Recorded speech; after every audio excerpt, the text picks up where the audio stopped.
네, 안녕하십니까. 콩두림 한국사 기본 강의를 진행을 하고 있습니다. 제가 지난 시간에 고대 정치사 파트까지 해서 살펴봤습니다. 이 시간에는 이어서 고대 경제와 이 시간 사회사 파트 내용을 살펴보도록 하겠습니다. 고대 경제에서 여러분들이 꼭 기억을 하셔야 될 부분은 통신라 경제입니다. 삼국 경제에 관련된 기본적인 내용들은 여러분들이 인지하고 계신 내용을 토대로 해서 이해를 하시면 됩니다. 외우셔야 할 부분이라든가 무슨 꼭 뭘 해야 될 부분은 없습니다. 평소에 여러분들이 공부하신 그 내용 그대로만 인지하시면 돼요. 따로 특별히 정리할 건 없습니다. 단 통신라 경제에서 민정문서하고요.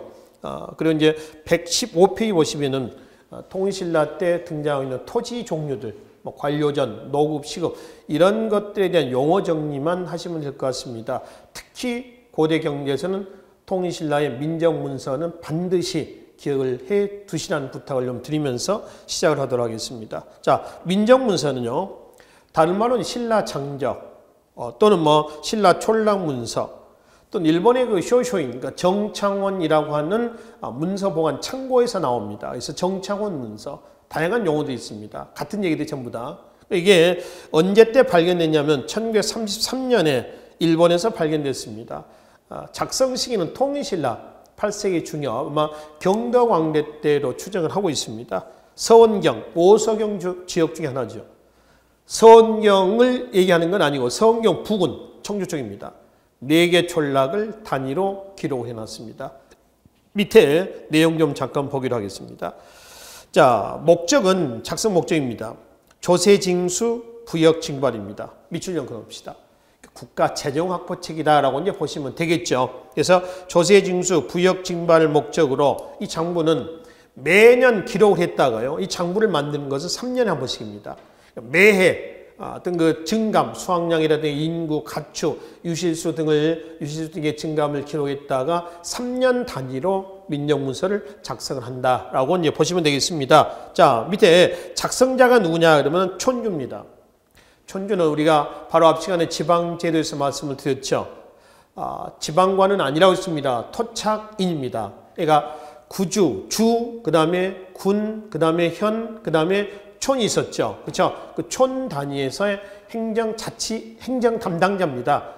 신라 말에 가면은 지방호족으로 성장했다는 그 촌주라고 했습니다. 중앙에서 파견한 촌주에서 작성하였다. 이런 문장은 다 틀린 문장이 된다는 거죠. 주의하시고요. 그리고 이제 이 촌주에서 작성했었던 우측에 115쪽에 보겠습니다. 작성 내용을 좀 보기로 하겠습니다. 자, 호구입니다. 가가호호를 얘기합니다. 인정의 다소에 따라 몇 등급인가 하면 9등급입니다. 주의하십시오. 호는 민정문서입니다. 인정은 사람이죠, 사람. 인정의 다과에 따라 9등급. 다시 인정은 남녀 노소에 따라서 몇 등급? 6등급입니다. 자, 인정은 정남을 얘기하는 건 아닙니다. 정남에서 16세에서 60세 이걸 얘기하는 건 아니고요. 모든 사람을 얘기합니다. 그러니까 그 인정은 다시 남녀노소를 기준해서 몇 등급?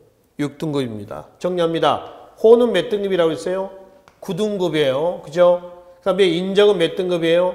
6등급입니다. 기출문제 보면은 호는 6등급, 사람은 9등급. 이런 문장도 있습니다. 다 틀린 문장이에요. 그래서 요 구분 기준을 좀 정리하시고요. 그럼 이제 9등급이라 한다면은 상상, 상중, 상하, 중상, 중중, 중하, 하상, 하중, 하하 이렇게 나눠져 있고요. 그다음에 이제 인구 6등급이 있죠. 바로 옆에 날개를 보시면은 보충 설명 좀 보실래요? 소자, 추자 등등이 있습니다. 괄호 안에 있는 소 여자니 추 여자는 거 있죠. 이거는 여자를 얘기하고요. 여자, 남에서 나이별로 해가지고 소자, 조자 이런 식으로 해서 소, 여자, 추, 여자에서 구분한다라고 하는 것이죠. 그리고 이제 밑에 토지 좀 보겠습니다. 민정문서에 등록이 되어 있는 토지입니다. 연수, 유, 전, 답이 있습니다. 이거 한번 보실래요? 연, 수, 유, 전, 답. 전답, 이건 뭐죠? 바다하고 논을 얘기합니다. 연이라고 연. 이 연은 연이라고 하는 호입니다. 호. 연이라는 호죠. 이 연이라고는 지배, 수유, 지급했었던 밭과 논이라고 하는 뜻이에요. 연수유전, 또 연수유탑 이렇게 합니다. 이게 성덕왕대 때 가잖아요. 8세기 초 성덕왕대 때 국가가 이 토지를 매개로 농민을 직접 지배하기 위해서 토지를 지급한 토지가 있습니다. 그 토지를 뭐라 하냐면은 정전이라고 그래요. 이 정전이 바로 이 연수유답이었습니다. 이 정전은 고려나 조선시대 때 보면은 민전 있죠, 민전. 민전, 농민의 사유지입니다. 민전과 같은 토지예요. 그러니까 성덕왕이 이 정전이라는 토지를 어디에서 만들어서 줬느냐 이거거든요. 바로 전혀 새로운 토지를 준 게 아니라 민정문서에 나와 있는 연수유전다. 이 토지를 정전이라 해서 농민에게 경작권을 준 것이다. 이렇게 보시면 되겠습니다. 하여튼 정전의 지급은 국가가 이 토지를 매개로 백성들을 직접 지배하겠다. 이런 의미로 해석을 하시면 되겠습니다. 아시겠죠? 자, 계속 봅시다. 그래서 그 민정문서에 나와 있는 토지의 연수연답, 그 다음에 촌주이다. 촌주의 직에 대한 반대급으로, 요즘 얘기하면 촌주의 월급으로 주는 겁니다. 내시령이라는 관리에게 줬던 내시령 탑. 답은 논입니다. 관모전답은 전답입니다. 밭과 논이죠. 관청에, 그 지방 관청의 경비 유지 목적으로 지급했었던 논과 밭을 얘기하는 것이죠. 그리고 마전 있습니다. 마전은 마. 이게 무슨 마자인가요? 삼죠, 삼. 마전입니다. 삼밭입니다. 마전이 있었다라고 하는 얘기는 통일신라 때 뭐가 방직 기술이 발달했다라고 하는 것을 더불어 우리가 유추해서 확인해 볼 수가 있습니다. 그리고 이게 가축, 또 뭐 각종 과일나무도 있죠. 과일, 유실수들입니다. 그리고 이제 기타 촌락의 크기, 논밭의 면적, 특산물 이런 것들을 하나하나 빠짐없이 기록을 넣었습니다. 그 기록을 해 놓음으로 인해서 철저하게 세금을 걷어들이겠다. 이런 취지가 담겨져 있다라고 하는 겁니다. 자, 그리고 거기에 토지에 옆에다가 좀 써놓으실래요? 노구, 시급. 민정문서에는 노구과 시급이 들어갈까요? 들어가지 않을까요? 노구과 시급은 들어가지 않습니다. 아시겠죠? 민정문서에 왜 노급과 시급이 들어가지 않느냐 하면은 노급은 일단 누구한테 주는 거고요. 시급은 누구한테 주는 거냐 그러면은 노급은 관리들한테 주는 겁니다. 관료들. 시급은 왕족이라든가 공신들한테 주는 토지예요. 그럼 노급과 시급은 뭘 준다는 얘기냐라고 하는 거죠. 이 노급과 시급은 바로 토지, 더하기 이 땅에서 생산되는 특산물, 더하기 이 땅에서 살고 있는 노동력까지 수치할 수 있습니다. 이걸 다 걷어갈 수 있어요. 그러니까 노급과 시급이 지급됐다라고 하면은 완전한 지방 분권이 있는 거죠. 국가는 이 토지에 대해서 전혀 터치할 수가 없습니다. 그러니까 신문왕대 때 왕권 강화책 했을 때 보면요, 신문왕은 뭘 주죠? 관료전을 지급합니다. 관료전을 줬다는 얘기는 토지만, 다시 말하면 토지만 줬다는 것은 뭐냐면은 수조권만 지급했다는 겁니다. 수조권만. 수조권이라고 하는 조세만 거둘 수 있는 권리다라고 하는 거죠. 이것만 주고, 이거를 믿기로 해가지고 신문왕은 노급을 어떻게 했어요? 혁파합니다. 없애버렸어요. 그리고 시급 있죠? 시급을 제한합니다. 줄였다는 겁니다. 노급을 없애고 시급을 제한합니다. 이건 경제적인 각도에서 측면에서 본다면은 왕권 강화책, 경제적인 면에서 왕권 강화책이다라고 볼 수가 있지요. 그래서 바로 밑에 보면은 토지제도 통일신라 있죠? 관료전의 지급과 신문왕대 노급의 폐지, 그리고 시급의 제한입니다. 그리고 바로 밑에 성덕왕대 때 이 정전의 지급은 국가가 이 토지를 매개로 직접 농민들을 지배하겠다. 지방 세력들이 사적으로 농민을 지배하는 걸 막겠다. 이런 취지가 여기에 담겨져 있다는 겁니다. 근데 바로 밑에 경덕왕 있죠? 경덕왕대 때 가면은 노급이 다시 어떻게 돼요? 부활이 됩니다. 노급이 부활됐다는 얘기는 뭐가 없었다는 거예요? 관료전이 없어지고 노급이 부활됩니다. 경덕왕이죠. 35대 경덕왕이에요. 36대가 해공왕입니다. 그렇죠? 36대 해공왕이 신라 중대 마지막 왕이에요. 그리고 37대 선덕왕으로 넘어갑니다. 이건 신라 하대로 넘어가는 거죠. 그러니까 신라 중대 마지막에 가면은 왜 요즘에 그 레임덕 현상이라는 게 저 정치에서 보면은 권력 말기에 정권 말기에 권력 누수 현상입니다. 이걸 레임덕이라고 하지 않습니까? 그러니까 여기 지금 경덕왕대 때 노급이 부활됐다라는 얘기는 곧 뭘 의미하느냐? 왕권이 신라 중대 때 전제 왕권이 그만큼 약화가 되고 있다라고 하는 것을 얘기해 주고 있다라고 하는 겁니다. 자, 그래서 민정문서에는요, 노급과 시급이 들어간다, 안 들어간다? 안 들어갑니다. 노급 시급은 관료나 왕족이나 공신한테 주는 돈입니다. 민정문서를 작성한 목적은 국가가 세금을 걷어들이기 한 목적이에요. 그러니까 이 토지들은 노급과 시급은 민정문서에 들어가서는 돼, 안 돼? 안 된다는 거죠. 주의를 좀 하시면 되겠습니다. 그래서 이제 민정문서를 통해서 알 수 있는 통일신라의 경제는 어떤 경제입니까? 라고 하면은 촌락경제다라고 얘기를 한다는 것이죠. 아시겠죠? 그래서 통일신라 경제에서 혹은 고대 경제 파트에서 다 나머지 내용들은 여러분들이 기본적으로 한국사 공부를 하신 그 내용을 토대로 이해를 하시면 되고요. 단 고대 경제에서 민정문서하고 이 토지의 종류 용어들이 있죠. 이 내용들은 꼭 기억을 좀 해 두시라라고 하는 겁니다. 그런데 뒤에 통일신라하고 발해에 대무역 지도가 하나 있습니다. 남북 시대의 무역로에서 116쪽에 한번 보기로 하겠습니다. 거기는 우리가 한국사 특강에서도 말씀을 드렸습니다. 한국사 특강. 흔적의 한국사에서 여러분들 많이 보고 계시죠? 흔적의 한국사에서 선사시대에 지금 지금 진행을 하고 있습니다. 진행하고 있는 중이고요. 거기 이제 통일신라의 대무역 창구를 보기 전에 우선 신라 있죠, 신라. 그러니까 삼국신라 때부터 한번 봅시다. 대무역 창구는 일단은 울산, 통일 후에는 어디냐면 당항성, 그 다음에 영암, 그 다음에 어디죠? 장보고, 청해진입니다. 그러니까 통일신라의 대무역 창구고요. 고려로 갈까요? 고려는 예성강 입구에 병난도, 그 다음에 금주. 금주는 어디냐면은 바로 지금의 김해입니다. 김해. 고려의 대무역 창구입니다. 자, 조선의 대무역 창구는 어디입니까? 그러면은 역시 어디예요? 삼포죠, 삼포. 연포, 울산입니다. 부산포. 부산포는 어디죠? 바로 동래입니다. 부산. 그 다음에 제포. 제포는 지금의 진해입니다. 조선은 삼포. 그 다음에 고려는 병난도하고 그 다음에 금주. 그 다음에 통일신라는 어디죠? 바로 당항성, 영암, 그 다음에 울산, 그리고 장보고의 청해진. 이렇게 얘기를 하시면 되겠죠. 중국은 어디예요? 중국은 당이죠, 당. 당이고요. 여기는 발해입니다, 발해. 북국 발해가 되는 거고요. 여기는 어디죠? 대동강 원산만에서 통일신라가 되는 겁니다. 그래서 발해하고 통일신라의 루트는 어디였죠? 수도 상경, 그 다음에 동경, 남경, 수도 어디? 금성에서 여기가 신라도 이렇게 있죠. 신라도 양국 간의 교육이 있었습니다. 발해하고 당하고도 교육을 하죠. 교육합니다. 이거는 8세기 후반 문항대 때 공식 국교가 수립이 됐고요. 이 마찬가지입니다. 8세기 초 성다왕대 때 공식 국교가 수립이 됐었습니다. 여기는 일본도 있죠. 헤이안 시대를 정점으로 해서 보시면 되겠습니다. 일본이 있고요.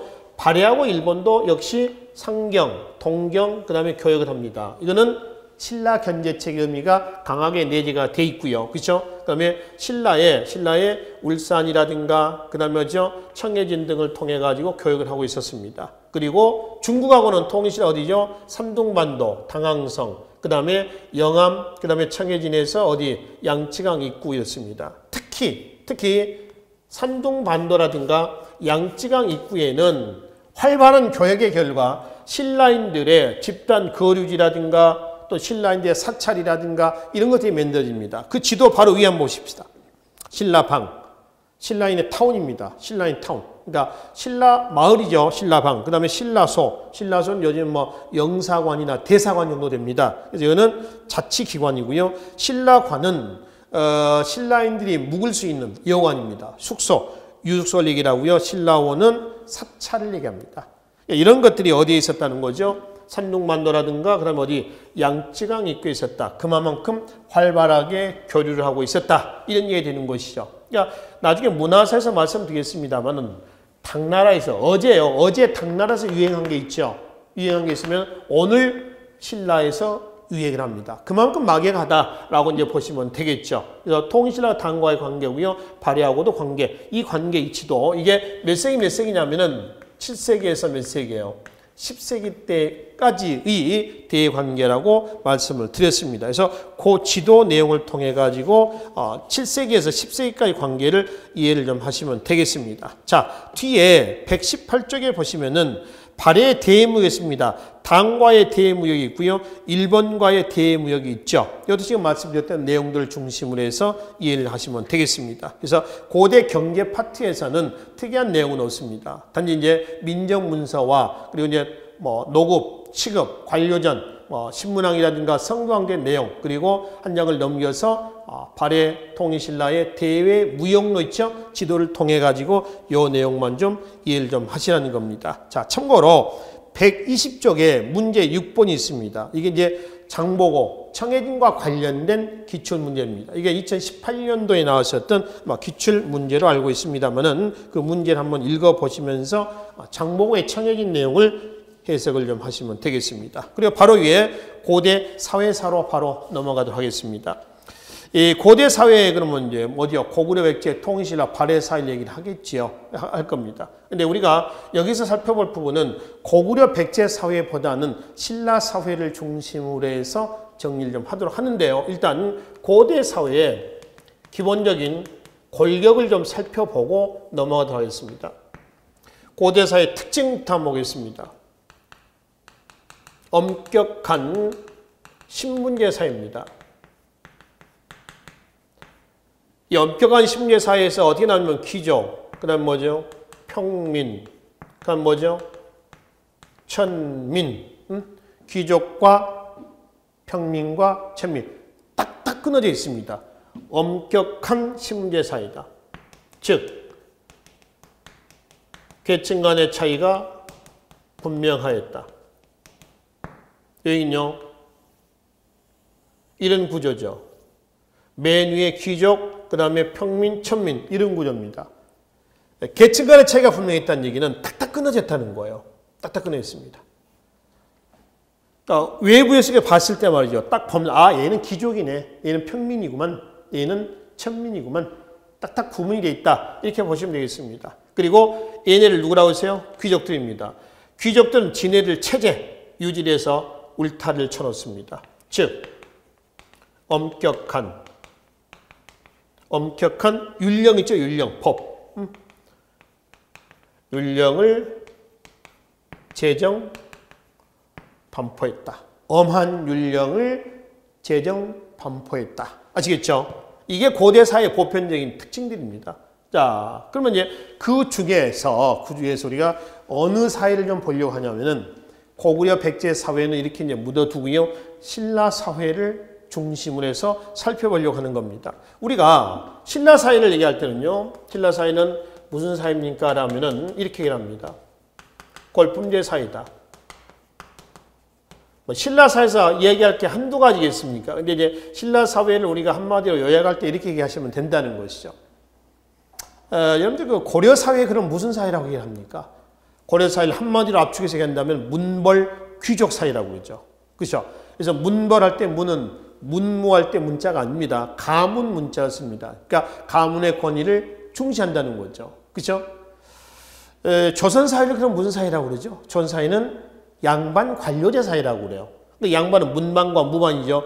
문신이나 무신이나 관료로서 행사할 수 있는 사회. 그래서 양반 관료제 사회라고 그래요. 그러면 신라 사회는 골품제 사회라고 하는데 골품제 사회에는 어떤 모습으로 나타나냐라고 하는 거죠.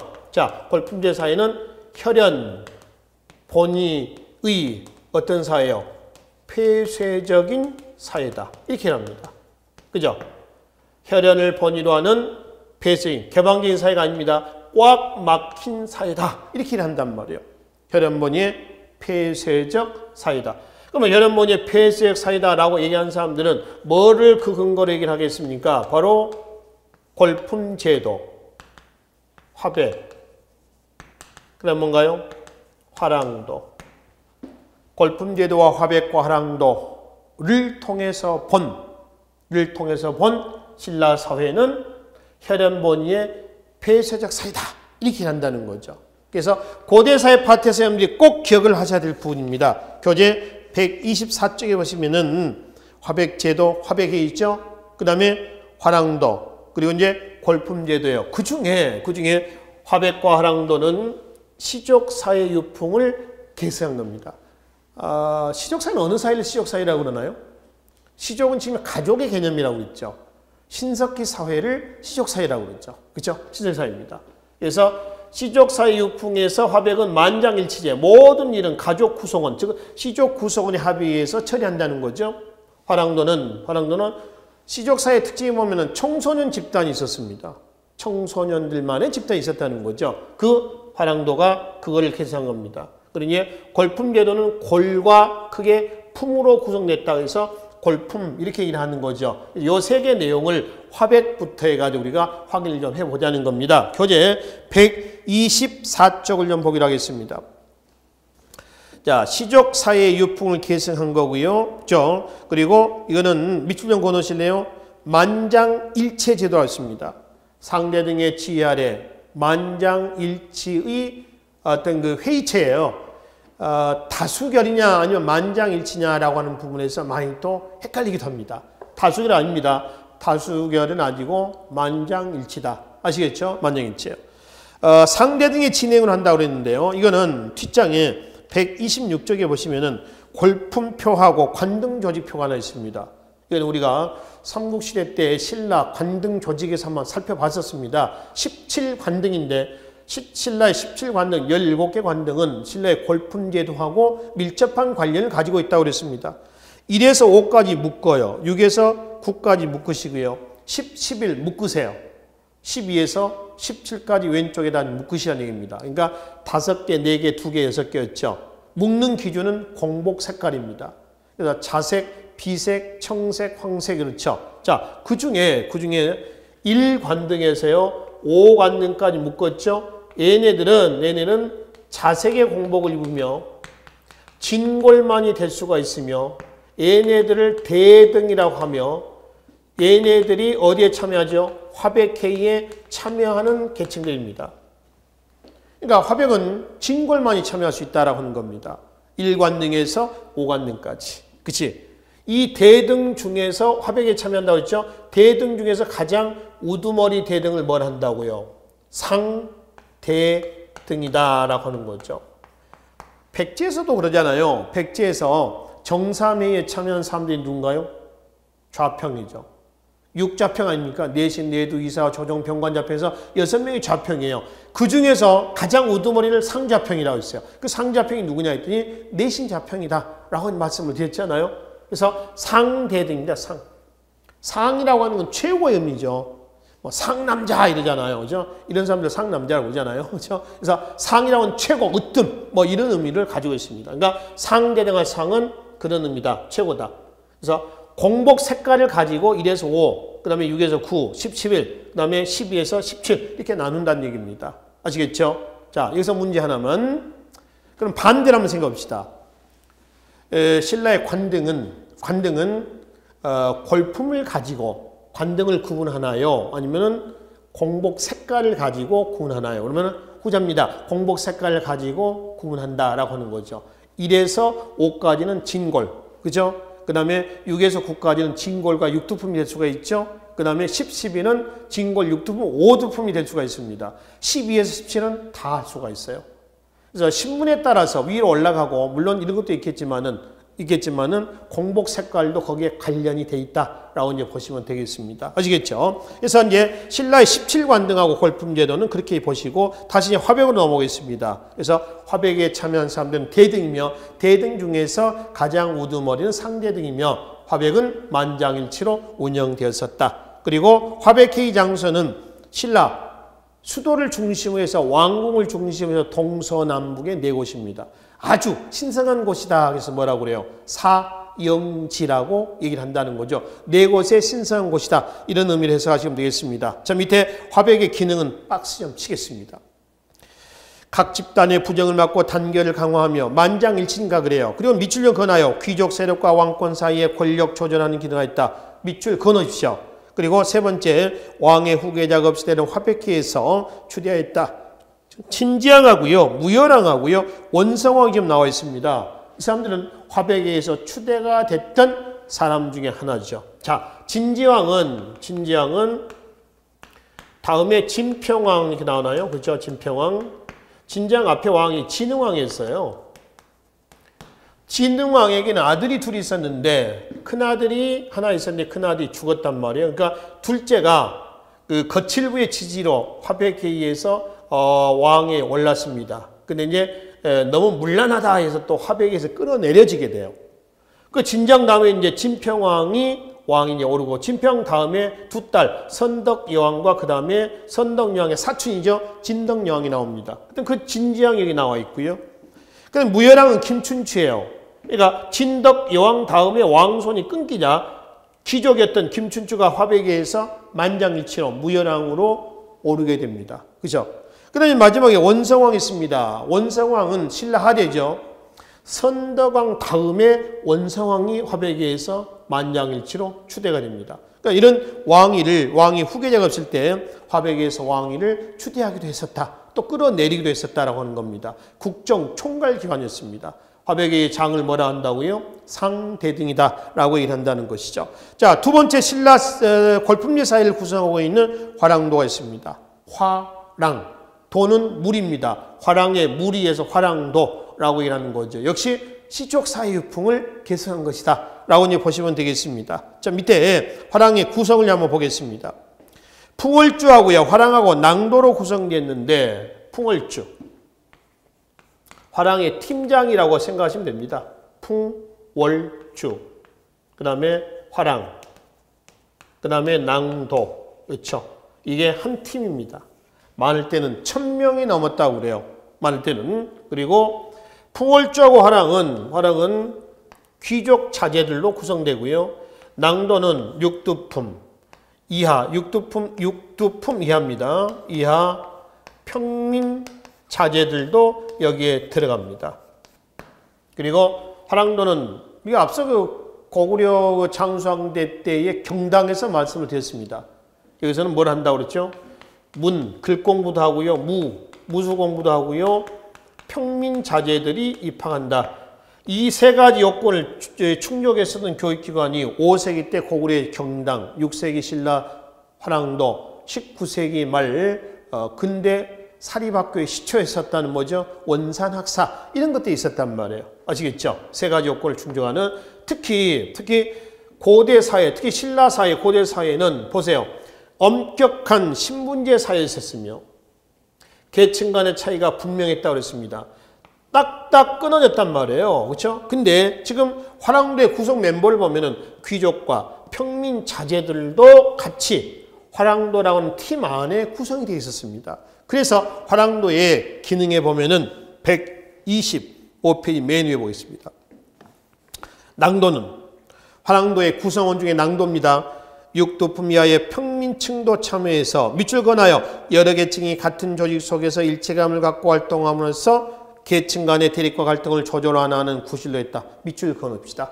계층 간 대립과 갈등을 조절 완화하는 구실 체크해 놓으세요. 이 문장하고요. 아까 화백계의 기능에 니은 보세요. 체크하시라고 그랬죠. 귀족 세력과 왕권 사이의 권력 조절하는 기능을 했었다라고 하는 부분이 있죠. 그렇죠? 그 문장하고 혼동하지 마세요. 역시 기출문제입니다. 기출문제에서 보시면은 화백의 기능과 화랑도의 기능을 뒤바꿔서 설명한 게 있습니다. 그러니까 다음 중 화백의 기능으로서 옳지 않는 것을 해놓고 화랑도의 기능을 그렇게 그 문장입니다. 밑줄째 집어넣는 경우가 있어요. 실제 기출문제에서 많이 나타납니다. 혼동하지 마시라는 얘기입니다. 지금 우리가 봤을 때는 이까짓 거 이렇게 하면서 하겠지만은 실제로 시험장에 가보신 분들 아시죠? 여러분들 대부분 아마 그 시험장에 한 2-3번 정도는 경험도 있으시죠? 제가 볼 때는 아마 기본이 여러분들 재수, 보편적으로 한 3수 정도 하시는 분들이 대부분 많으실 걸로 알고 있습니다. 맞으신 걸로. 근데 실제 시험장에 가면 굉장히 긴장이 됩니다. 어느 정도 긴장감이냐 이러면은 이건 저만 그런지 잘 모르겠습니다만 제가 20대에 운전면허증을 처음 취득을 해가지고요. 차를 처음으로 이제 끌고 시내를 나갑니다. 자, 교통신호 잘 지키고요. 정속 운행 과속하지 않고 과속할 수도 없지만은 그거 가는 겁니다. 저만큼 교통경찰이 딱 서 있습니다. 죄도 안 지었는데 괜히 불안하고요. 손에 땀이 막 흐르는 이런 느낌이지 않을까 이런 생각이 듭니다. 중요한 거는 저는 공무원 시험을 보지 않아서 그런 느낌을 모르겠습니다만 실제 아마 그런 정도 된다고도 그래요. 갔다 오신 분들한테 들은 얘기입니다. 그러니까 그런 정도의 느낌인 것 같습니다. 그러니까 막 헷갈리는 겁니다. 그러니까 문제를 풀 때 1번 문제에서 이제 한 과목 20문제 아닙니까? 1번 문제를 푸는 겁니다. 딱 막히죠. 그럼 뒤에 문제 다 막히게 돼 있어요. 그러니까 이것도 이제 모의고사를 보는 과정에서 여러분들이 어떤 훈련을 좀 해야 될 부분들입니다. 보시면서 어려운 문제가 나오면은 그냥 지나가는 겁니다. 접어놓고 넘어가는 거죠. 나중에 풀어도 되거든요. 근데 거기다가 온 힘을 쏟다 보면은 다음 문제 푸는데 지쳐버립니다. 또 다음 문제 풀 때 그 문제가 자꾸 생각이 나요. 이거 뭐였지? 이거 아닌가? 그 문제를 제대로 못 푼다는 거죠. 그런 문제가 생기거든요. 그래서 지금이야 이렇지만 실제 시험장이라고 하는 분위기는 굉장히 살벌하거든요. 그거 준비하는 과정에서 1년 걸린 거 아닙니까, 사실은. 그쵸? 기본이 1년이죠. 왜? 1년에 한 번 시험 보는 거니까. 근데 그거 하나 틀리면 나 죽는다. 뭐 이런 어떤 막다른 골목에서의 그런 느낌이기 때문에, 그런 분위기이기 때문에 그때는 자기가 확실히 알고 있는 부분도만 헷갈리게 되어 있습니다. 그래서 여러분들이 기본 내용들을 정리하실 때 제대로 확실하게 정리해 놓지 않으면 헷갈려요. 한국사 공부하는 거 아니지 않습니까? 무려 5과목을 공부를 하시는 분입니다. 그러니까 어떤 면에서 보면은 교수자 입장에서는 이 과목에서는 우리가 1인자다라고 이제 전달합니다만은 오히려 여러분들이 저하고 비교한다 여러분들이 훨씬 더 수준이 높다 이렇게 볼 수가 있는 거죠. 여러분들은 기본적으로 국어, 한국사, 영어 선택 과목 아무거나 2과목 하시겠죠. 5과목에서 거의 85점 정도 돼야지 85점 돼야지 어느 정도 안정된 커트라인 안에 들지 않습니까? 85점이면 각 과목당 많이 틀려야 세 문제거든요. 그러니까 그런 정도면 거의 수제급입니다. 그것도 대학 수학력 시험처럼 말이죠. 하루 종일 시험 보는 거 아니잖아요. 공무원 시험 하루 종일 아니면 1박 2일로 보나요? 아직 그렇지는 않죠. 몇 분? 100분입니다. 100분. 한 문제 푸는데 몇 분? 1분. 말이 1분이지 한국사는 실제로 20초 정도면 끝나야 됩니다.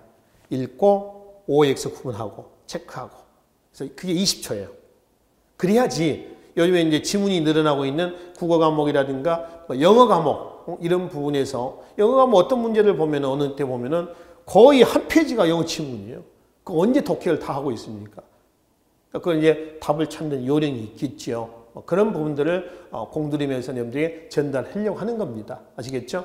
자, 그래서 지금 화랑도의 기능하고 화백의 기능을 반드시 혼동하지 마시라라고 하는 겁니다. 그리고 화랑도는 6세기 진흥왕대 때 원화라는 단체로 됐다가 여자 중심 단체입니다. 이게 이제 진흥왕 때 다시 또 삼국간의 전쟁이 활발하게 진행되면서 남자 중심의 화랑도로 바뀝니다. 그리고 진평왕대 때 이 진평왕입니다.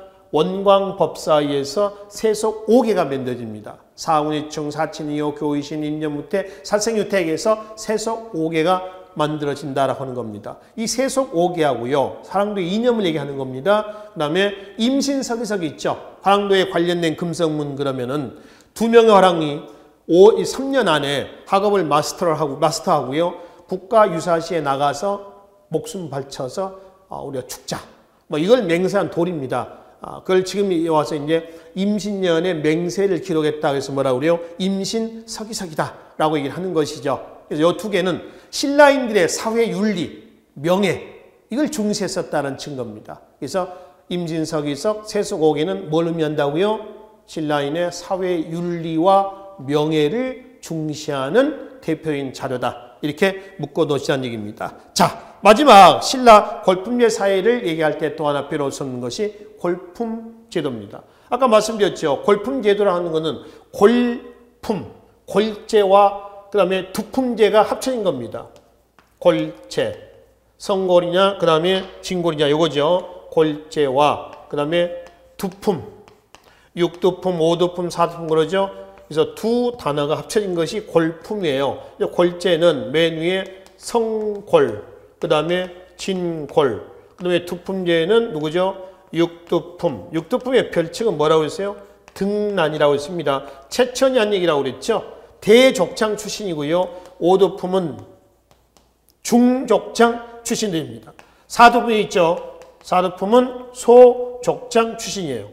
그 밑에 3, 2, 일두품도 있었습니다만은 통일 이후에 가면 얘네는 평민 계급화됩니다. 그리고 계급 구조에서만 평민이 누가 있죠? 천민이 있고 얘네들이 계급에서 뭐가 되는 거죠? 귀족이 되는 겁니다. 그래서 귀족, 평민, 천민에서 이 세 계층으로 구성된 엄격한 신분제 사회였으며 계층 간의 차이가 분명한 신분 구조가 만들어야 했다라고 하는 것이죠. 이런 구조로 되어 있는 것이 뭐죠? 골품입니다. 신분 상승의 한도가 정해져 있고요. 상한이 정해져 있죠. 예를 들어서 교재 골품표 다시 봅시다. 126쪽에 한번 봅시다. 진골은 다 차지할 수 있습니다. 1에서 17관등까지. 근데 6두품은 6관등 아찬, 5두품은 10관등 대남아, 그 다음에 4두품은 12관등 대사까지 올라갈 수가 있습니다. 상한선이 있어요. 그 이상은 올라가지 못한다. 그리고 공복 색깔은 골품하고 관계가 되어 있는 건 아닙니다. 골품은 공복의 색깔은 골품하고 관계가 없고 관등과 관련이 되어 있어요. 예를 들어서 1관등에서 5관등까지는 자색만 있고 6에서 9관등까지는 피색만 있고 10, 11은 청색만 있고 12에서 17까지는 황색만 입는다라고 하는 것이죠. 아시겠죠? 다시 125쪽 넘어가겠습니다. 자, 골품제도의 성립 시기부터 해가지고 차근차근 봅시다. 언제 만들어졌냐? 신라가 고대 국가로 들어설 때입니다. 그럼 신라의 고대 국가 성립은 4세기 내문왕대 때입니다. 4세기 내문왕대 때에 부족국가 시대 때에 대, 중, 소 족장들을 제도권 안으로 흡수, 통합하는 과정에서 성립된 것이 골품제도다라고 얘기를 하는 것이죠.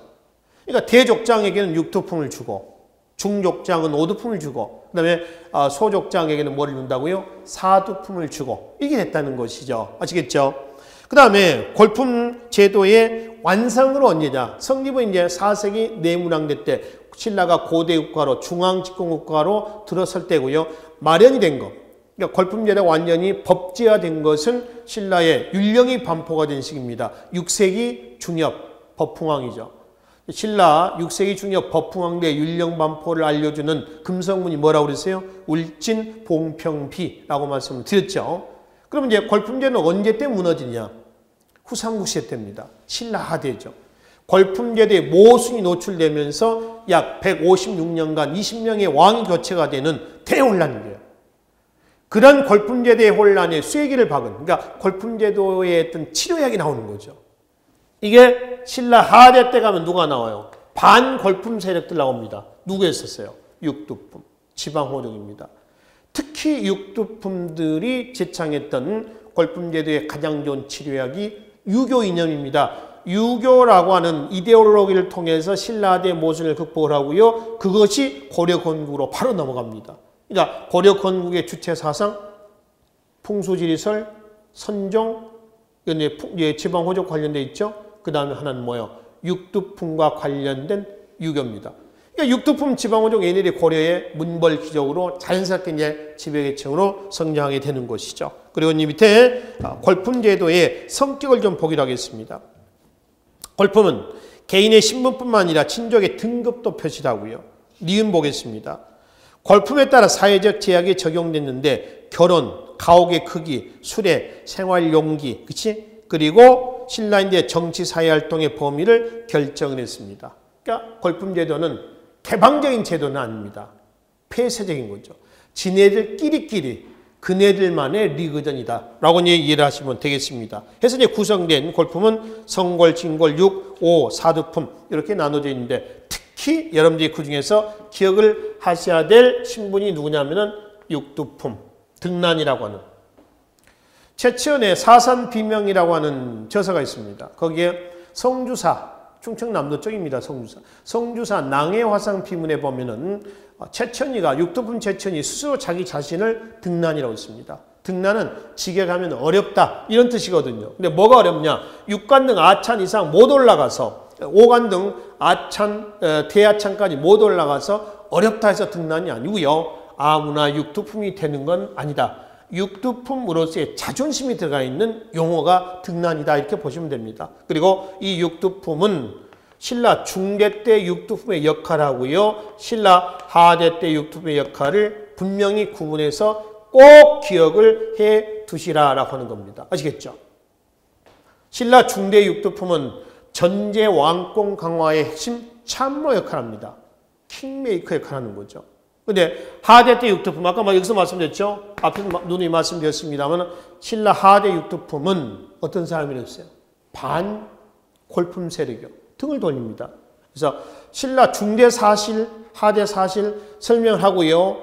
다음 주 그 상황에서 동향에서 맞는 것은 틀린 것은 이런 문제들이 나온단 말이에요. 과도기적인 시점에서. 그때 육두품의 역할에 대해서는 분명하게 명쾌하게 정리를 좀 해 두시라라고 하는 겁니다. 특히 126쪽에 그 보충 설명에 보면은 설계두라는 사람이 있습니다. 신라 육두품 출신입니다.